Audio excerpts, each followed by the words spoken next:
3 जून 1962 की तारीख थी। जगह था महाराष्ट्र का सतारा जिला, गांव शिखर शिंगणापुर। तमाशे का मंच सजा था।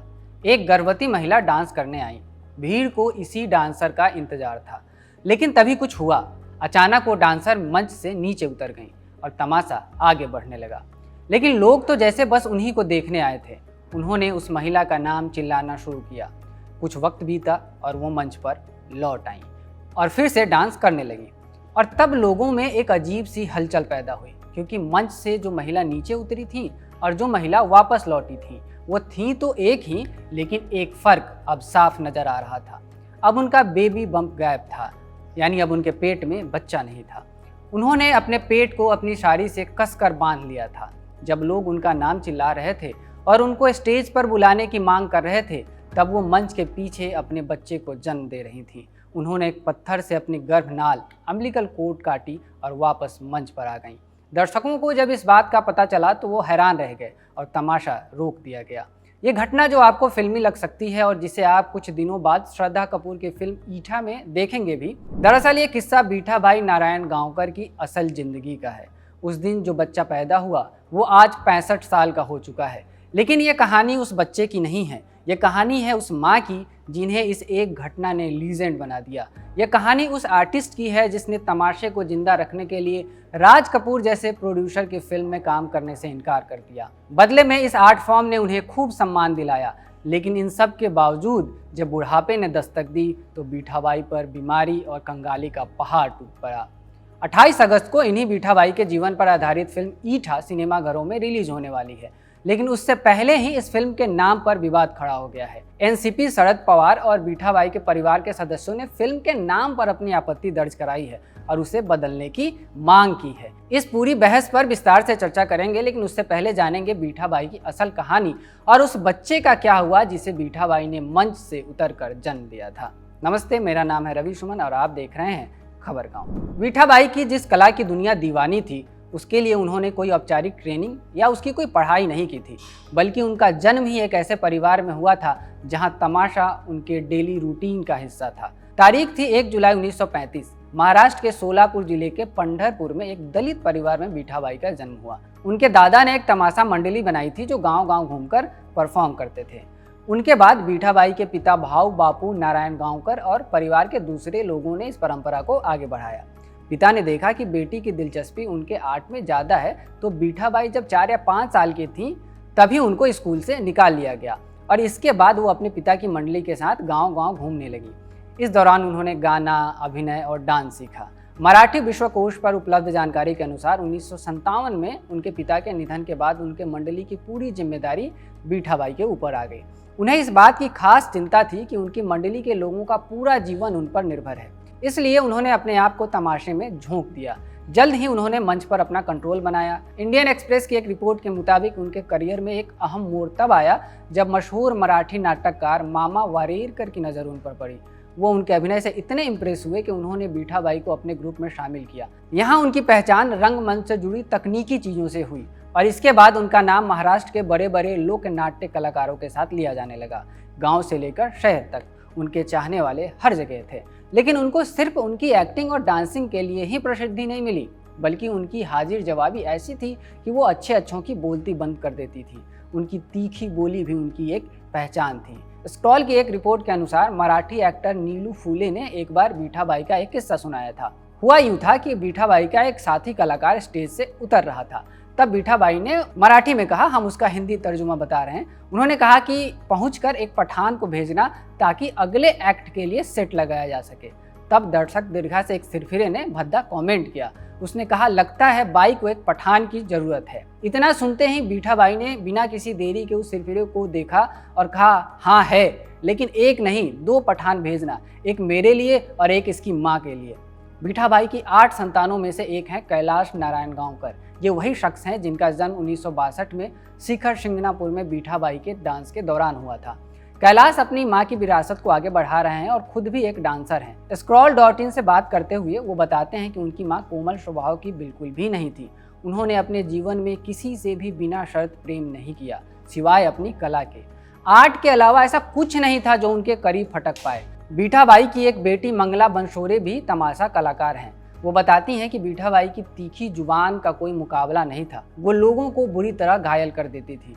उनकी इस हाजिर जवाबी ने उन्हें इतना मशहूर किया कि उन्हें कई फिल्मों के प्रस्ताव मिले। उनके जीवन पर आधारित मशहूर मराठी नाटक बीठा के डायरेक्टर शांतनु भूले इंडियन एक्सप्रेस को बताते हैं कि बीठा बाई को फिल्म प्रोड्यूसर राज कपूर से भी एक फिल्म का ऑफर मिला था, लेकिन उन्होंने ऐसे सभी ऑफर को ठुकरा दिया क्योंकि उन्हें लगता था कि अगर वो तमाशा छोड़कर फिल्मों में चली गई तो दर्जनों कलाकारों और उनके परिवारों का सहारा देने वाली मंडली बिखर जाएगी। उनके सामने उनके करियर का सबसे बड़ा मौका था, लेकिन उन्होंने स्टारडम की बजाय अपनी लोक कला को चुना और इस फैसले ने उन्हें दर्शकों के साथ ऐसा जोड़ा कि उन्हें तमाशा सम्राज्ञी, आसान भाषा में उनको तमाशा की महारानी कहा जाने लगा। भारत चीन युद्ध के दौरान 1962 में बीठा बाई ने सीमा पर तैनात जवानों के लिए एक तमाशा किया था। उन्होंने अपने आर्ट के जरिए सैनिकों को श्रद्धांजलि दी। 1957 और 1990 में 2 बार उन्हें राष्ट्रपति से सम्मान मिला। आप 1968 में पुणे में आयोजित अखिल भारतीय तमाशा परिषद की अध्यक्ष रहीं। इसके अलावा 1990 में महाराष्ट्र सरकार ने बीठा बाई को महाराष्ट्र गौरव पुरस्कार से भी सम्मानित किया। जब वो मशहूर हुई तो उनकी पहुंच और उनका रुतबा भी बढ़ा। उनके पोते मोहित 1981 की घटना याद करते हैं। वो बताते हैं कि एक बार तमाशा कंपनियों के लिए डीजल खरीदना मुश्किल हो रहा था क्योंकि आमदनी ही नहीं थी और इसके कारण वो अपनी यात्रा नहीं कर पा रहे थे। इस समस्या को लेकर कलाकारों का एक ग्रुप बीठा बाई के पास पहुंचा। फिर उन्होंने मुख्यमंत्री AR अंतुले से संपर्क किया। स्क्रॉल से बात करते हुए मोहित बताते हैं कि जैसे ही मुख्यमंत्री को पता चला कि ग्रुप में बीठा बाई भी शामिल हैं, उन्होंने तुरंत ही रजिस्टर्ड तमाशा कंपनियों के लिए डीजल पर रियायत की घोषणा कर दी। मोहित बताते हैं कि बीठा बाई की पहुंच थी, उन्हें सम्मान मिलता था, लेकिन इसके बावजूद उन्होंने कभी अपने प्रभाव का इस्तेमाल नहीं किया। लेकिन ये सब सुनने में जितना आसान लग रहा है उतना आसान था नहीं। बात यह थी कि जब बीठा बाई ने अपने पिता की मंडली की कमान संभाली तब इस आर्ट फॉर्म को खूब पसंद किया जाता था, भीड़ लगती थी, लोग खुशी से चिल्लाते थे। लेकिन इसके उलट कलाकारों का जीवन एक अलग ही झंझट में फंसा था, खासकर महिलाओं के लिए। तमाशा करने वाली महिलाओं को कुछ हद तक जीवन जीने की आज़ादी मिल जाती थी, लेकिन इसके साथ ही अश्लील होने का टैग भी मिलता था। अ कंपेनियन टू फोकलोर किताब में सांधना नैनथानी लिखती हैं कि तमाशे में अक्सर द्विअर्थी संवादों का इस्तेमाल होता था और तमाशा की महिला कलाकारों का अक्सर यौन शोषण होता था। वो अक्सर अपने तथाकथित उच्च वर्ग के संरक्षकों की शिकार बनती थी। साधना आगे लिखती हैं कि महिला कलाकार कभी भी सार्वजनिक रूप से अपने प्रेमी का नाम नहीं लेती थी, क्योंकि ऐसा करने से उनके संरक्षकों के सामाजिक रुतबे को खतरा हो सकता था। इस माहौल में जब बीठा बाई को प्रसिद्धि मिली तो उनके साथ में कई लोगों के नाम जोड़े गए। मराठी विश्वकोश के अनुसार बीठा बाई ने तमाशा परंपरा को आगे बढ़ाने के लिए इतने दुख झेले जितना शायद ही किसी ने देखा हो। शुरुआत में तमाशा करने के लिए कोई फी नहीं मिलती थी, बल्कि लोग खुश होकर कुछ पैसे दे दिया करते थे अगर उनका मन हुआ तो। बीठा बाई के जीवन में ऐसे कई मौके आए जब नाटक के बदले उन्हें पैसे तो छोड़िए भिक्षा तक नहीं मिली। तमाशा करने के लिए उन्हें बस बासी भोजन मिला। इन सब से पार पाकर बीठा बाई ने अपना खूब नाम बनाया, लेकिन असली दिक्कत तब शुरू हुई जब उनकी शादी मारुति सावंत से हुई। इंडियन एक्सप्रेस की रिपोर्ट के मुताबिक सावंत पर आरोप लगे कि उन्होंने बीठा बाई की कमाई को कंट्रोल किया और उनके साथ दुर्व्यवहार किया। इस रिलेशनशिप ने उन्हें जीवन भर का दुख दिया। इसके बाद भी बीठा बाई ने अपना लक्ष्य स्पष्ट रखा। उनका मानना था कि ईश्वर ने उन्हें अपनी कला के जरिए लोगों को ज्ञान देने के लिए भेजा है और उन्होंने ऐसा किया भी। उनका एक नाटक है जिसका हिंदी मतलब है मैं पेट के लिए नाचती हूँ, मुझे किसी की परवाह नहीं। इस तरह के नाटकों से उन्होंने सोशल मैसेजिंग का भी काम किया। इतना कुछ करने के बाद, यानी हजारों लोगों का मनोरंजन करने और खूब सारा सम्मान पाने के बावजूद उनके नसीब में क्या आया? एक दर्दनाक बुढ़ापा। दरअसल बीठा बाई ने अपनी मंडली को चलाने के लिए कई सेठ साहूकारों से कर्ज लिया था। इसके कारण वो आर्थिक संकट में फंस गई। 15 जनवरी 2002 को लकवा से उनका निधन हुआ।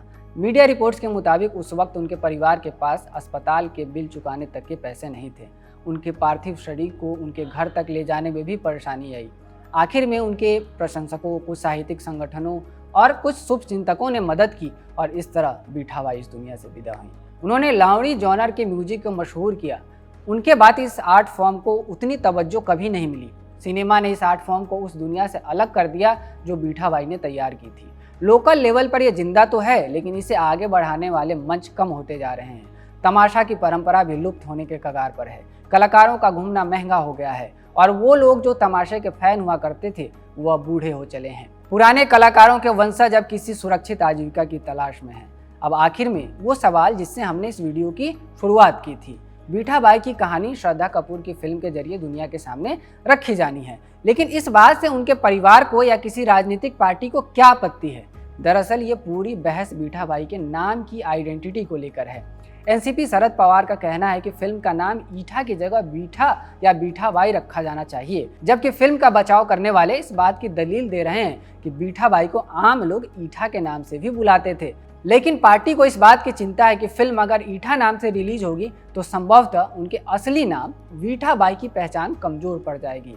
उनके परिवार का भी यही मानना है। इंडिया टुडे की रिपोर्ट के मुताबिक बीठाबाई के परिवार ने कहा है कि फिल्म अगर बीठाबाई के पूरे नाम के साथ रिलीज होगी तो यही उनकी सच्ची श्रद्धांजलि होगी।